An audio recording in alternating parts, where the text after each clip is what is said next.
ত্রিপুরা কর্মচারী সমন্বয় committee HB road বিগত ৫৮-৬০ বছর ধরে শিক্ষক কর্মচারী তথা জনসাধারণের দাবি নিয়ে লড়াই করছে।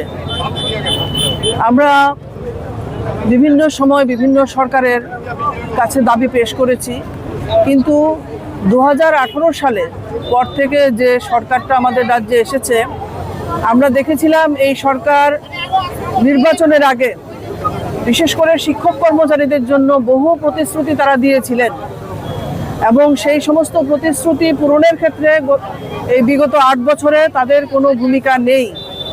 আমরা লক্ষ্য করছি যে প্রতিশ্রুতি পূরণ তো দূরের কথা, সেখানে যে সমস্ত অধিকার আমাদের ছিল, দাবি দেওয়া অতীতে পূরণ হয়েছিল, সেই সমস্ত দাবিগুলি অধিকারগুলো তারা কেড়ে নিয়েছে।